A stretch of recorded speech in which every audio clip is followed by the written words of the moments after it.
Plano de leitura bíblica, dia 28 de novembro, segundo Macabeus 15 e Salmo 121. Salmo 121, chegada a Jerusalém. Cântico das peregrinações de Davi. Que alegria quando me vieram de dizer, vamos subir à casa do Senhor.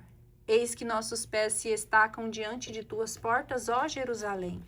Jerusalém, cidade tão bem edificada, que formam um tão belo conjunto. Para lá sobem as tribos do Senhor, segundo a lei de Israel, para celebrar o nome do Senhor. Lá se acham os tronos de justiça, os assentos da casa de Davi. Pedi vós todos a paz para Jerusalém, e vivam em segurança os que te amam. Reine a paz em teus muros e a tranquilidade em teus palácios. Por amor de meus irmãos e de meus amigos, pedirei a paz para ti. Por amor da casa do Senhor nosso Deus, pedirei para ti felicidade. Segundo Macabeus, capítulo 15. Ouvindo falar que Judas e seus aliados estavam nas fronteiras da Samaria, resolveu Nicanor atacá-los com toda a segurança no dia do repouso sabático. Os judeus, obrigados por ele a segui-lo, disseram-lhe: não faças um massacre tão selvagem e tão bárbaro, mas respeita por teu lado o dia escolhido e especialmente santificado por aquele que tudo vê. Mas esse tríplice celerado perguntou se existia no céu um soberano que houvesse prescrito observar o dia de sábado. Como eles respondessem, foi o mesmo Senhor vivo, todo-poderoso no céu, quem ordenou a celebração do sétimo dia. O outro replicou: também eu sou poderoso na terra e ordeno que se tomem as armas e se executem as ordens do rei.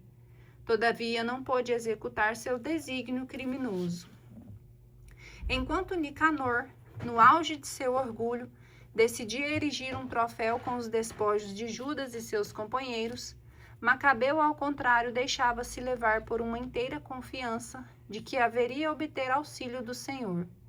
Exortava seus companheiros a que não temessem o ataque dos gentios, a que se lembrassem dos auxílios já obtidos do céu e a que se esperassem, pois também agora o Todo-Poderoso lhes concederia a vitória.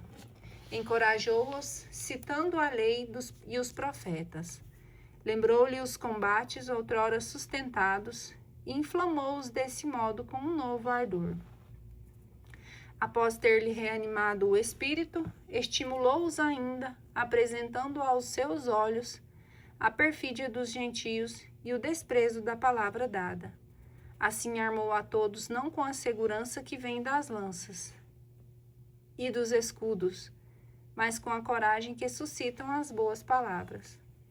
Narrou-lhes ainda uma visão digna de fé, uma espécie de visão que os cumulou de alegria.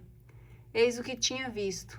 Onias foi o sumo sacerdote, homem nobre e bom, modesto em seu aspecto, de caráter ameno, distinto em sua linguagem e exercitado desde menino na prática de todas as virtudes, com as mãos levantadas, orava por todo o povo judeu. Em seguida, apareceu do mesmo modo um homem com os cabelos todos brancos, de aparência muito venerável, e nimbado por uma admirável e magnífica majestade. Então, tomando a palavra, disse-lhe Onias: eis o amigo de seus irmãos, aquele que reza muito pelo povo e pela cidade santa, Jeremias, o profeta de Deus. E Jeremias, estendendo a mão, entregou a Judas uma espada de ouro, dizendo estas palavras ao entregá-la: toma esta santa espada, que Deus te concede, e com a qual esmagarás os inimigos. Entusiasmados pelas palavras de Judas, tão nobres e tão capazes de excitar a coragem e robustecer a alma dos jovens, decidiram os judeus não acampar, mas arrojar-se para a frente, travar com valor e batalha e obter assim uma decisão, porque a cidade, a religião e o templo estavam em perigo. Não lhes causam tanta preocupação as mulheres, as crianças, seus irmãos e seus parentes. A primeira e principal inquietação que tinham era a purificação do templo. Não era menor a angústia dos que tinham ficado na cidade, ansiosos pela luta que ia ser travada fora na planície. Todos já aguardavam a batalha decisiva, prestes a se iniciar. Os inimigos também já se tinham reunido para o combate. Os elefantes estavam postados no lugar conveniente, a cavalaria disposta nas alas. Macabeu, à vista da multidão imensa, do aparato de armas tão diversas e do aspecto temível dos elefantes, estendeu as mãos para o céu e invocou o Senhor que opera prodígios. Sabia muito bem que não é o poderio das armas que obtém a vitória, senão que Deus a decide, outorgando-as aos que ele julga dignos dela. Eis como foi sua oração: Senhor, vós que no tempo de Ezequias, rei da Judéia, enviastes vosso anjo e fizestes perecer 185.000 homens do exército de Senaqueribe, enviai, pois, ainda agora, ó soberano dos céus, um bom anjo que nos preceda, infundindo temor e espanto. Que vosso braço se estenda e extermine aqueles que, blasfemando, vieram atacar vosso povo santo. E com essas palavras concluiu sua prece. De um lado, as tropas de Nicanor avançaram ao som das trombetas e dos hinos guerreiros. Do outro lado, os de Judas travaram a batalha entre invocações e orações. Enquanto pelejavam com as mãos, oravam ao Senhor no coração.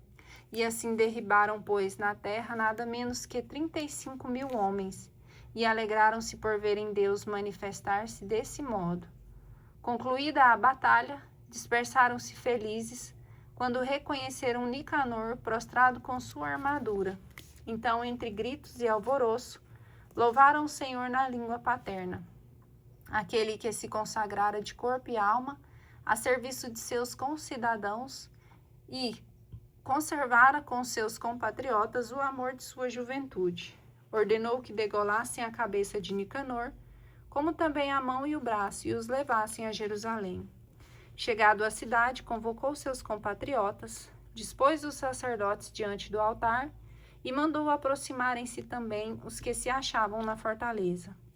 Apresentou-lhes a cabeça do impuro Nicanor e a mão que este maldito havia insolentemente estendido contra a morada do Todo-Poderoso. Depois mandou cortar a língua do ímpio para lançá-la em pedaços aos pássaros e mandou suspender diante do templo o braço decepado, como castigo de sua insensatez. E todos puseram-se a louvar nesses termos o Senhor que se tinha manifestado. Bendito seja aquele que preservou sua morada de toda impureza. Judas suspendeu do mesmo modo a cabeça de Nicanor na parte exterior da fortaleza, como sinal palpável e evidente da proteção do Senhor. De comum acordo foi estabelecido que doravante não se deixaria passar esse dia sem festejá-lo e que seria celebrado no dia 13 do 12º mês, o chamado Adar, em língua siríaca, a vigília do dia de Mardoqueu. Epílogo. Assim se desenrolaram os acontecimentos relativos a Nicanor, e já que a partir dessa época Jerusalém permaneceu em poder dos hebreus, finalizarei aqui minha narração. Se ela está felizmente concebida e ordenada, era este o meu desejo. Se ela está imperfeita e medíocre, é porque não pude fazer melhor. Assim como é nocivo beber somente o vinho ou somente a água, mais agradável e verdadeiramente proveitoso beber a água e o vinho misturados. Assim também a disposição agradável do relato é que causa prazer aos ouvidos do leitor. E aqui termino.